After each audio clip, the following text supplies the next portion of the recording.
चलिए दरभंगा लिए चलते हैं, जहां पर सीएम नीतीश कुमार बोल रहे हैं।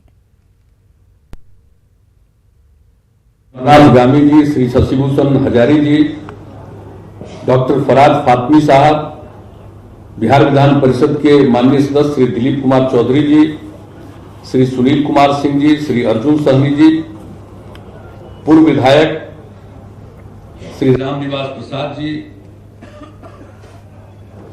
इजहार अहमद साहब, बिहार विधान परिषद के पूर्व सदस्य श्री विनोद चौधरी जी, मिश्रीलाल यादव जी, जिला परिषद दरभंगा की माननीय अध्यक्ष श्रीमती गीता देवी जी, यहां उपस्थित सभी जनप्रतिनिधिगण, सम्मानित नेतागण और मेरे प्रिय साथियों,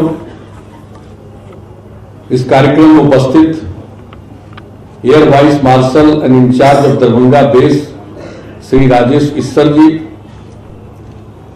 बिहार सरकार के कैबिनेट सेक्रेटेरिएट के अपर मुख्य सचिव श्री आर के महाजन जी, दरभंगा के कमिश्नर श्री मयंक बड़वरे जी, दरभंगा के पुलिस महानिरीक्षक पंकज दराज जी, दरभंगा के पुलिस उप महानिरीक्षक विनोद कुमार जी, दरभंगा के जिलाधिकारी चंद्रशेखर सिंह जी, दरभंगा के सीनियर एसपी श्रीमती गरिमा मल्लिक जी, यहां उपस्थित इंडियन एयरफोर्स के सभी पदाधिकारीगण एवं कर्मीगण, पुलिस एवं प्रशासनिक पदाधिकारीगण, प्रिंट एवं इलेक्ट्रॉनिक मीडिया से जुड़े सभी पत्रकार मित्रों, छायाकार बंधुओं और इस कार्यक्रम में उपस्थित बहनों एवं भाइयों, मैं सबसे पहले सुरेश प्रभु जी को और जयंत सिन्हा जी को मैं विशेष तौर पर धन्यवाद देता हूं कि उन्होंने जो केंद्र सरकार और राज्य सरकार के बीच चर्चा के दौरान यह निर्णय हुआ था कि दरभंगा में जो एयरफोर्स का हवाई अड्डा है वहां एक सिविल इनक्लेव भी बनाया जाएगा और यहां पर सिविल विमानन प्रणाली की शुरुआत की जाएगी। और जो दरभंगा की स्थिति है, मिथिला के लोग जो देश के कोने कोने में बड़ी भारी संख्या में बसे हुए हैं और मिथिला का जो अपना ऐतिहासिक महत्व है, जो दरभंगा का महत्व है, उसके कारण बहुत सारे लोग बाहर से भी यहां आना चाहते हैं। और मुझे तो बड़ी खुशी हुई कि भाई जयंत सिन्हा जी ने खुद ही बिना किसी के कह दिया कि इसको विद्यापति के नाम पर हम इस एयरपोर्ट का नाम दे देंगे। तो कभी पोर्टिंग विद्यापति के नाम पर अगर एयरपोर्ट का नामांकन हो जाए तो इससे अच्छी बात क्या हो सकती है। और बहुत सारे नाम हैं जिनके नामकरण किया जा सकता है, लेकिन जब आपने ये तय कर लिया तो ये बड़ी खुशी की बात है। और आज से 6.5 साल पहले की विद्यापति और आज भी नहीं लगता जैसे कभी 600 साल पहले को, और आज भी नहीं पता चलता कि 600 साल पहले के थे। आज भी उतना ही प्रासंगिक, उसी तरह से विद्यापति जी का आज भी उनकी कविताओं का जो वाचन होता है मिथिला में और मिथिला के बाहर, तो आज भी बहुत ही लगता है कि बिल्कुल आज की चीज। और विद्यापति जी का महत्व सिर्फ एक कवि के रूप में नहीं, जो उस समय के राजपाट चलाने वाले राजा थे, उनके सलाहकार भी वो थे। और यही नहीं, समाज सुधार के काम में भी रुचि रखते थे। और उस समय जो यहाँ मिथिला के लोग बैठे हुए हैं, कभी ध्यान नहीं देते होंगे कि विद्यापति जी की क्या भूमिका रही है समाज सुधार में। जो उस समय बेमेल शादी होती थी, अधिक उम्र के पुरुष के साथ कम उम्र की लड़की की शादी कर दी जाती थी, ये जो बेमेल विवाह था और बहु विवाह था, उसको लेकर जो परेशानी थी, और दूसरा शराब के प्रचलन के चलते परेशानी थी, इन दोनों के खिलाफ उन्होंने सशक्त अभियान चलाया था और काफी कविताएं लिखी। और इस बात की जानकारी तो इस बार जो विद्यापति पर्व हो रहा था पटना में, और उस समय जो मैथिली भाषा के जानकार विद्यापति जी के बारे में बहुत कुछ लिखते और पढ़ते रहे, उन लोगों ने मुझे जो कागज भेजा था उसमें हमने देखा। तो आपको जानते हैं, हम तो विकास का काम, न्याय के साथ विकास का काम सड़क हो, पुल हो, पुलिया हो, बिजली हो, स्कूल हो, अस्पताल हो, चल ही रहा, लेकिन उन सब चीजों के साथ समाज सुधार का भी काम कर रहे हैं। तो आपने विद्यापति जी का नाम लिया तो सिर्फ एक कवि कोकिल का नहीं, एक समाज सुधारक के रूप में, और जो राजपाट करने वालों को सही सलाह भी देते हैं। तो ऐसे व्यक्ति के नाम पर इस हवाई अड्डे के नामकरण की बात आपने सोची है, मैं इसके लिए भी आपको धन्यवाद देता हूं। और हम सब लोग इसमें कहना क्या है, आज की मीटिंग में ही आपने कह दिया, हम लोगों ने कह दिया, अब इसको 2-3 दिन के अंदर यहाँ दे दीजिए कि जो अभी जो बन रहा है आपका टर्मिनल बिल्डिंग, वहीं पर लिख दिया जाए टर्मिनल बिल्डिंग के बाहर ही कि विद्यापति के नाम पर ये रहेगा टर्मिनल बिल्डिंग। और इन सब जगहों के बारे में जो क्षेत्रीय संपर्कता योजना के अंतर्गत जो एक उड़ान नाम की केंद्र सरकार ने योजना लॉन्च की है कि अनेक जगहों पर हवाई अड्डा बनेगा, और जिस तरह से लोग रेल से जाते हैं, जिस तरह से लोग सड़क से जाते हैं, उसी तरह से हवाई मार्ग से भी वो जाएं एक जगह से दूसरी जगह पर। लोगों को जिसको कभी कल्पना नहीं था वो भी हवाई यात्रा करे। और आजकल तो कितने लोग हवाई जहाज पर चढ़ रहे हैं, देख रहे हैं। सुरेश प्रभु जी भी रहे रेल मंत्री, हम भी रहे रेल मंत्री, सब ज्यादा तो लोग रेल का सहारा लेता रहा था। और आजकल हम देख रहे हैं अभी सबसे अधिक रेल से लोग यात्रा करते हैं, सड़क मार्ग से यात्रा करते हैं। लेकिन अब जिस तरह से पटना हम लोग सांसद थे, एक हवाई जहाज चलता था साहब, कभी दिल्ली से पटना, यहां से रांची, तब दिल्ली, और कभी कभी दिल्ली से रांची, वहां से पटना, यहां से दिल्ली, एक चलता था, उसका 2 चलने लगा, लेकिन इससे ज्यादा कभी नहीं। और आज क्या हालत है पटना एयरपोर्ट का, 48 प्लेन चलना शुरू हुआ। अभी तो फिर मौसम के चलते थोड़ी संख्या इन दिनों घट गई। अब रात भर अब लोग जहां रहते हैं, जो सरकारी निवास है, मुख्यमंत्री आवास है, ठीक उसके ऊपर से जाता है, वो फनल है, उसी के ऊपर से जाता है एरोप्लेन। रात में नींद तोड़वा देता था, कभी 2 बजे, कभी 3 बजे रात में नींद टूट जाती थी। लेकिन कोई बात नहीं भाई, लोग इस हवाई मार्ग से अपना एक जगह से दूसरी जगह पर जाएं। 48, सोच लीजिए, यदि 48 एयरपोर्ट लैंड कर रहा है तो 48 टेक ऑफ करेगा। अब कितनी बड़ी संख्या में लोग जा रहे हैं। पटना एयरपोर्ट की हालत कैसी हो गई है, लाइन में लोग खड़े रहते हैं, बड़ा मुश्किल होता है, बड़ा संघर्ष करना पड़ता है लोगों को हवाई जहाज में अंदर जाने के लिए।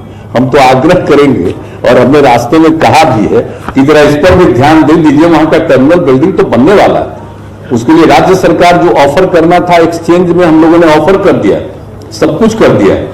काम लगेगा 2-2.5 साल में, जरूर पूरा होना चाहिए काम 3 साल में। और इन सब चीजों की, चाहे दरभंगा एयरपोर्ट का मामला हो, पूर्णिया एयरपोर्ट का मामला हो, पटना के बगल में बिहटा एयरपोर्ट का मामला हो, या इसके अलावा अन्य जगहों के बारे में जहां काम के बारे में हम लोगों ने कुछ सुझाव दिया था, इस पर 2 मीटिंग हुई है मेरे स्तर पर। एक तो हुई जुलाई 2017 में, और फिर दिसंबर 2017 में, और पूरे तौर पर काफी विचार विमर्श हुआ है, और ये तय हुआ कि भाई यहां होगा। और यहां पर तो जो एयरपोर्ट, ये जो एयरफोर्स की जमीन है, उसी में ये टर्मिनल बिल्डिंग बनेगा। अभी तो टेम्पोररी बनेगा, इसका परमानेंट बनेगा।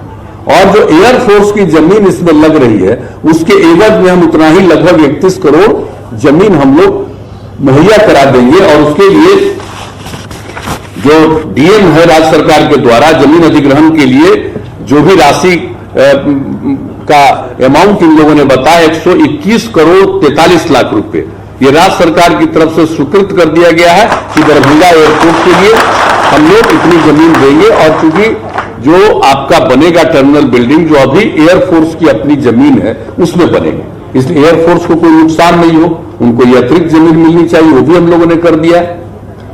और उसी तरह से पूर्णिया के लिए भी हम लोगों ने काम कर दिया है कि पूर्णिया में भी हो, लेकिन पूर्णिया भी एयरफोर्स का है। अब वो उन लोगों ने तय कर दिया, हम लोगों को लगा कि दरभंगा और पूर्णिया तो एक साथ शुरू हो जाएगा, लेकिन पूर्णिया का जो एयरफोर्स का एयरबेस है, उन लोगों ने कहा कि अभी 2 साल हमको लगेगा एयरबेस को और स्ट्रेंथन करने वाले हैं, तो 2 साल लग जाएगा, तो 2 साल विलंब से होगा। लेकिन दरभंगा में तो अब ये काम शुरू हो गया, और मुझको पूरा भरोसा है, जैसा हम सब लोगों को यकीन दिलाया गया है कि दिन ज्यादा नहीं लगेगा, 31 मई तक जो अभी काम शुरू किया जा रहा है उस पूरा हो जाएगा, और जून महीने से सेवा शुरू हो जाएगी। और इसमें जब इसके लिए तो जो निकला था विज्ञापन, उसके आधार पर तो सिलेक्शन हो चुका है कौन आएंगे चलाएंगे। जो स्पाइस जेट ही शायद चलाने वाले, स्पाइस जेट के लोग ही चलाने वाले हैं, और मुंबई का और दिल्ली का और बेंगलोर का, बेंगलोर नहीं मंगलुरु बोलिए, मुंबई बोलिए, वैसा मत करिए। अपना तो बड़ा कॉन्शियस रहते हैं कि हमारे नाम पर सही बोलिए, दूसरे राज्य के भी जो नाम है उस पर कॉन्शियस रहना चाहिए, सचेत रहना चाहिए। तो वहां शुरू होगा, लेकिन हम तो बताए, अभी अच्छा किया उन्होंने यहां बता दिया। हमने उन दोनों मीटिंगों में लोगों को बताया कि आप लोगों को मालूम नहीं है कि मिथिला के कितने लोग हैं छत्तीसगढ़ के रायपुर में। हम जब केंद्र में मंत्री थे उस समय एग्रीकल्चर मिनिस्टर हम थे, और छत्तीसगढ़ अलग हुआ था मध्य प्रदेश से, तो वहां के गवर्नर डीएन साहब बने थे, एक आईपीएस ऑफिसर जो बिहार के ही थे। तो उन्होंने हमको आमंत्रित किया था वहां। उस समय हम जब वहां गए, इसके पहले भी हम छत्तीसगढ़ जाते रहे, रायपुर जाते रहे, लेकिन उस समय जो जानकारी मिली मुझे बड़ा सुखद आश्चर्य हुआ। 2 लाख से ज्यादा लोग, ये कोई हाल फिलहाल में नहीं कि वहां कोई रोजगार प्राप्त करने के लिए गए, यानी 100-200 साल पहले से मिथिला के लोग वहां पर निवास कर रहे हैं। और पता चला कि लोगों की इच्छा होती है कि हम मिथिला जाएं, दरभंगा जाएं, अपने जो पूर्वज हैं उनके गांव में जाएं, और आज भी जाएं, और यहां से और लोग भी अब जा रहे हैं। तो हमने इन लोगों को बता दिया है कि देखिए रायपुर से बस पर चल के लोग आते हैं, और जिस दिन आप यहां से रायपुर का भी एयर सर्विस शुरू कर दीजिएगा, लोगों को इतना लंबा बस यात्रा नहीं करनी पड़ेगी। तो मुंबई बहुत अच्छा किया आपने, और मुंबई का मेरा अपना अनुभव है, मोहल्ला का मोहल्ला दरभंगा का, मिथिला के लोगों का, तो सब तो है ही। तब कितनी खुशी होगी जब हवाई सेवा शुरू हो जाएगी, तो यहां से दिल्ली जाना हो, यहां से मुंबई जाना हो, यहां से मंगलुरु जाना हो, सब जगह चले जाइएगा बहुत अच्छे ढंग से। और उसी तरह से हम चाहते हैं जल्दी जल्दी रायपुर वाला भी देख लीजिए, और कलकत्ता बगल में है कोलकाता, तो उसका भी देख लीजिए, जरा बगल में है। और एक बात हम और कहेंगे, बिहार झारखंड एक था, अब ना अलग हो गया, झारखंड अलग हो गया। बिहार जब बंगाल से अलग हुआ उसके बाद 2 बार और विभाजन हो गया, पहले उड़ीसा हो गया, उसके बाद झारखंड अलग हो गया। लेकिन आप बता दीजिए कि ये सब तो एक ही राज्य रहा है ना। जब 1912 में बिहार प्रांत बना तो एक ही प्रांत था ना, तो इसका भी कनेक्टिविटी होना चाहिए ना। जैसे दरभंगा से रांची का होना चाहिए, दरभंगा से भुवनेश्वर का होना चाहिए। अब जनकपुर तो नेपाल में है, वो तो पुरानी राजधानी, बात नहीं सुन रहे हैं, खाली जिंदाबाद करवा रहे थे। बात सुनिए ध्यान से, हम अभी बोल रहे हैं बिहार जो एक प्रांत था, और इसके पहले की कल्पना करिएगा, तब तो जो मिथिला है उसकी राजधानी तो जनकपुर थी, यही मान्यता। तो वैसी स्थिति में तो वो नेपाल में पड़ता, उसके साथ तो लिंक हो, इससे अच्छी बात क्या है। तुम बराबर कह रहे हैं कि नेपाल के साथ लिंक होना चाहिए, काठमांडू से लिंक होना चाहिए, वो तो एक अलग विषय है। लेकिन जो सबसे बड़ी बात है कि एक जो कनेक्टिविटी, अब जो सोच लीजिए भाई, आज से 2000 तक तो एक ही था, और वो 1936 में अलग हो गया, अलग बात है। और आज भी लोगों का आना जाना, जरा भुवनेश्वर का भी पता कर लीजिए, कितने बिहारी, कितने मिथिलावासी, सब जगह के लोग रहते हैं। अरे भाई पढ़ने तक चला जाता है भुवनेश्वर में। तो ऐसी स्थिति में ये लिंक जरूर होना चाहिए।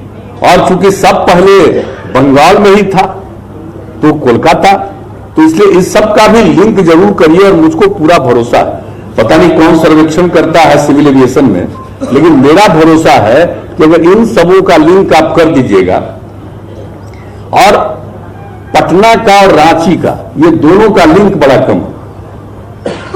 रांची से एक ही फ्लाइट पटना के लिए आती है, जरा इस पर भी ध्यान दिया जाए। रांची से पटना आने वालों की संख्या कम नहीं है, अंत में रात वाला ट्रेन ही लोगों को पकड़ना पड़ता है, दूसरा कोई उपाय नहीं रहता है। तो अगर इसका और कर दीजिएगा तो लोगों को सुविधा होगी। और जब दरभंगा में एयरपोर्ट बनने जा रहा है, तो कृपा करके रांची से डायरेक्ट यहाँ का कनेक्शन कर दीजिए, मुझे खुशी होगी इससे। तो इस तरह से जो की बात हो रही है, और अनेक एयरपोर्ट के बारे में बात है, जैसे बेटा में आपने बता दिया, अब पटना का इतना ज्यादा हो गया है, अब बिहटा को डेवलप करना है। हम लोगों ने बिहटा एयरपोर्ट पर आपके टर्मिनल बिल्डिंग के लिए 108 एकड़ जमीन न सिर्फ एक्वायर कर लिया है बल्कि वो ट्रांसफर भी कर दिया, दे भी दिया 108 एकड़ जमीन। तो जब हम लोग ये सब काम कर चुके हैं तो अब बिहटा पर, जैसा कि पिछले वर्ष आश्वस्त किया था सिविल एविएशन मिनिस्ट्री ने कि काम जल्दी शुरू करेंगे, हमको लगता है कि बिहटा का काम जल्दी शुरू कर देना चाहिए। और बता दें आपको, बिहटा की कनेक्टिविटी के लिए हम लोग पटना से बिहटा लोग जाएं, एयरपोर्ट पर जाने में कोई दिक्कत नहीं होगी। 4 लेन सड़क वाली बात तो अपनी जगह पर है, हम लोग एलिवेटेड सड़क बनवा रहे हैं। हमने केंद्र से आग्रह किया था, शुरू में लोग एग्री नहीं कर रहे थे, तो हम लोगों ने तो तय किया था कि हम राज्य सरकार की तरफ से एलिवेटेड बनाएंगे। लेकिन खैर मुझे बड़ी खुशी है कि 1 महीना पहले हमारे उप मुख्यमंत्री जी और इनके लोगों का हमारे स्तर पर भी बातचीत हुई थी। उसके बाद उसका आगे फर्दर जो बातचीत हुई उसमें सब लोग सहमत हो गए और अब एलिवेटेड ट्रैक भी बनाने की बात, अब एलिवेटेड रोड बनेगी। पटना में तो बहुत लोग जाते होंगे, अरे जिसको बेली रोड कहते वो है नेहरू पथ, लेकिन उस पर जब जाते थे दानापुर के तरफ तो कितना टाइम लगता था। अब सोच लीजिए 3 किलोमीटर लंबा उस सड़क पर एलिवेटेड रोड हम लोगों ने बनाया, तो कितनी सहूलियत होती। अब लोग कितनी जल्दी कहां से कहां जाते हैं, उसी तरह से वो एलिवेटेड होगा तो बिहटा एयरपोर्ट पर भी कोई लैंड करेगा और पटना की ओर आना है तो 15 से 20 मिनट में पहुंच जाएगा। तो इस तरह से एक एक चीज का भविष्य में क्या क्या उनको आवश्यकता है लोगों को, पैसेंजर्स को, वो होगा। और एक आग्रह हम करेंगे कि सब एयरफोर्स के भी लोग यहां पर बैठे हुए, हम आग्रह करेंगे जरा पूर्णिया वाला भी जरा जल्दी करवा दीजिए। आप जानते नहीं जिस तरह से दरभंगा, पूर्णिया ये सब का होगा, आप जान लीजिए लोगों को भी कल्पना नहीं हो रही है। आप जो सोच रहे हैं 10-12, ये कम सोच रहे हैं।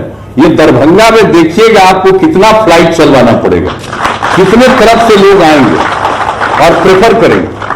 क्यों जाएगा लोग पटना? आपको एयरपोर्ट पकड़ने के लोगों को पटना जाना पड़ता, आप सोच लीजिए इधर का, और उसी तरह से पूर्णिया का होगा तो कितने लोग आ जाएंगे। और गया एयरपोर्ट का विकास करिएगा तो आप हैं तो आप बिहार के, लेकिन आजकल हो गए पिताजी के चलते वो झारखंड को अडॉप्ट कर लिए तो झारखंड के हो गए, लेकिन है बिहारी। हम यही कह रहे हैं अब पूरा झारखंड भी बिहारी है, हम लोग भी झारखंडी हैं, इसमें क्या बात है। सब एक है, मन से एक है, दिल से एक है, मिजाज से एक है, कोई दिक्कत नहीं है। तो जब गया में, अब भोजपुर के रहने वाले, तो गया एयरपोर्ट अभी क्या, अभी चले जाइए, बिल्कुल चार्टर्ड फ्लाइट आ रहा है देश के कई मुल्कों से। सब बुद्धिस्ट लोग आते हैं, चार्टर्ड फ्लाइट से आ रहे हैं। और एक सर्विस चल रही है दिल्ली और पटना के बीच, दिल्ली और गया के बीच में। अगर आप वहां से सर्विस शुरू करा दीजिएगा लोकल, देखिएगा कोई प्लेन का आता है, खाली रहता है एक सीट, लेकिन पता नहीं क्यों नहीं शुरू कर रहे हैं। उसको तो सालों भर चलाना चाहिए। गया की आबादी और गया के एयरपोर्ट पर लोग चढ़ना चाहेगा तो खाली बिहार का आदमी वहां पर जाएगा, वो तो नजदीक में झारखंड का पड़ता है, चतरा से लेके वो कहां जाएगा, वहीं चढ़ेगा। बहुत लोग वहां आ जाएंगे, रांची कौन जाएगा उतना दूर, आके यहां चढ़ेंगे तो बहुत सुविधा होगी। तो इस तरह से एयरपोर्ट में के विकास के लिए काम कर रहे हैं। दूसरा जो क्षेत्रीय संपर्कता योजना के अंतर्गत, उड़ान योजना के अंतर्गत आप लोगों ने काम शुरू किया है, इसके लिए मैं माननीय प्रधानमंत्री जी को विशेष तौर पर बधाई देता हूं। और सिविल एविएशन मिनिस्ट्री उस दिशा में कदम बढ़ा रही है, इसके लिए मैं उनको बधाई देता हूं। और मैं आग्रह यही करूंगा कि भाई आज आपने जो तय कर लिया, आज जो मेरे पास आप लोगों ने कागजात भेजे, उसमें कहा है 31 मई 2019 तक ये जो टेम्पररी बिल्डिंग बन रहा है, इसका टर्मिनल बिल्डिंग वो बनकर तैयार हो जाएगा। तो कृपा करके अभी से ही आप तय करके 15-20 दिन, 1 महीने के अंदर तय कर दीजिए कि जून के किस तारीख से स्पाइस जेट का विमान यहां से उड़ान भरेगा। तो हम लोगों को बड़ी प्रसन्नता होगी और हम लोग और बधाई देंगे। तो बहुत ज्यादा बोलने की जरूरत नहीं है, आज तो इसी पर आया, पता नहीं यहां क्यों कर दिए जी कलेक्टर साहब। मीटिंग तो करना चाहिए था दरभंगा में, यहां पर कुछ लिमिटेड लोगों को बुला के मीटिंग कर रहे हैं, जो हाथ में मीडिया वाले के हाथ में। आपको चलाना मालूम है कल क्या चलेगा, कुछ और ना चलेगा। वहां करते मीटिंग दरभंगा में, तो हजारों की संख्या में लोग रहते, उसका परिदृश्य कुछ और जाता। खाली एयरपोर्ट का ये पूरे मिथिला के लोगों के लिए, ये बिहार के लोगों के लिए गौरव की बात है कि हमारे यहाँ और भी एयरपोर्ट का काम शुरू हो। ऐसा कार्यक्रम आगे बार हो पूर्णिया में, तो ऐसा मत करिएगा कि वहीं कर दीजिएगा। तो यहाँ से डायरेक्शन दे देंगे, तो बैठे हुए हमारे महाजन साहब जरा डायरेक्शन दे दीजिएगा, अगली बार कहीं एयरपोर्ट में लॉन्च का शुरू हो तो शहर में बड़े ढंग से लोग करें, लोगों को खुशी होती है। आज मिथिला के लोगों को हम पिछली बार चर्चा किए, एक सम्मेलन हो रहा था 24 दिसंबर को, आज ही के डेट वहां हो रहा था, और वहां पर जब चर्चा किए साहब, मिथिला के लोग क्या गदगद हो रहे थे कि दरभंगा में रह रहे हैं, दिल्ली में क्या प्रसन्न हुए कि अब दिल्ली से तुरंत हम दरभंगा पहुंच जाएंगे एरोप्लेन से। तो इतनी खुशी है लोगों के मन में, इसलिए कृपा करके ससमय इसको प्रारंभ करा दिया जाए। हम लोगों को भी बड़ी खुशी होगी, समस्त बिहार वासियों को खुशी होगी, और बाकी एयरपोर्ट के सिलसिले में भी जो बात हो रही है। और मैं इतना ही आश्वस्त करूंगा कि आज तक जो आपकी नीतियां हैं उसके मुताबिक राज्य सरकार सहयोग कर रही है, जमीन राज्य सरकार देगी, हम तो ये सब करेंगे। हम लोगों से कुछ और चाहिएगा तो हम लोग मदद करने को तैयार रहेंगे, चिंता मत करिएगा। हम लोग हमारे बिहार का रीजन का ग्रोथ हो रहा है, किसी को मालूम नहीं चलता। बड़े बड़े एक्सपर्ट को समझ में नहीं आ रहा, बड़े बड़े एक्सपर्ट को समझ में नहीं आ रहा, कुछ सोच रहा है। पटना आता था, पटना जाके रांची से चलता था प्लेन से। आज क्या कारण है कि इतनी बड़ी संख्या में लोग प्लेन से आ रहे हैं? तो जो ग्रोथ हो रहा है, लोगों के खर्च करने की क्षमता बढ़ती चली जा रही है, और जो हमारा ग्रोथ रेट है डबल डिजिट है, कंटिन्यूअस 2008-9 से डबल डिजिट ग्रोथ। लोगों को पता नहीं है, कोई एक आध निगेटिव चीज को लेकर के उसको हाईलाइट कर दिया, उसमें मस्त रहता है, लेकिन जनता पर भी कोई असर पड़ता नहीं, क्योंकि जनता तो देख रही है। कोई कल्पना नहीं करता था, कोई कल्पना करता था कि घर में बिजली पहुंच जाएगी, घर घर दिया लालटेन पर न जाते थे। और अथवा में जो रात में जब सोता था तो बच्चा सबको लगता था कहीं बाहर नहीं चला जाए, तो उसको क्या कहता था, अरे बाहर मत जा, बाहर मत जा, बाहर भूत है। तो लालटेन जला के काम करता था, अब भूत का डर दिखाता था। अब घर घर बिजली लग गई, अब भूत भी भाग गया, और लालटेन की उपयोगिता खत्म हो गई। अब बिजली आ गया तो लालटेन की क्या वैल्यू है? तो हम लोग ये सब काम कर रहे हैं, लोगों को ये सब चीज ध्यान में आता। इस सड़क बन रहा, दरभंगा में कितना टाइम लगता था पहले, अब कितना टाइम लग रहा? मुजफ्फरपुर से दरभंगा में कितना टाइम लगता था? आप बताइए। अभी आ रहा है 27 को, फिर दरभंगा से सहरसा कितना देर में पहुंचिएगा? अभी आ रहे हैं हम लोग 27 तारीख को, उस दिन इस पर बात होगी। आज इतना बात कर देना ठीक नहीं है, इसलिए हम बात समाप्त कर रहे हैं। तो बिहार का विकास हो रहा है, न्याय के साथ विकास हो रहा है, और उसके चलते अब जो एयरपोर्ट बनाइएगा वो बहुत उपयोगी होगा।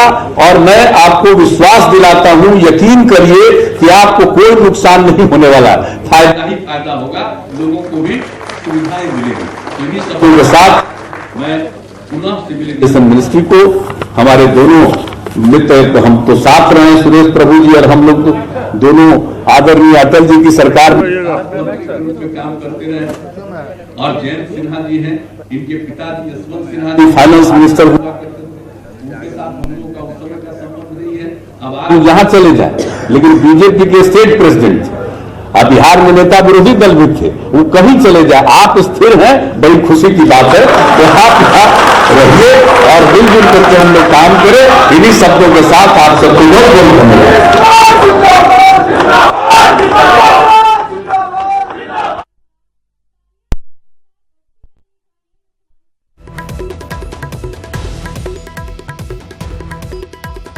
है। इसके बाद यहां से हवाई सेवा भी शुरू हो जाएगी। तो मिथिलांचल को एक बड़ी सौगात हम आपको बता दें, यहां पर टर्मिनल का काम शुरू हो चुका है। सिविल एनक्लेव का शिलान्यास मुख्यमंत्री नीतीश कुमार और केंद्रीय मंत्री सुरेश प्रभु ने किया, और इसको लेकर अब काम भी शुरू हो जाएगा।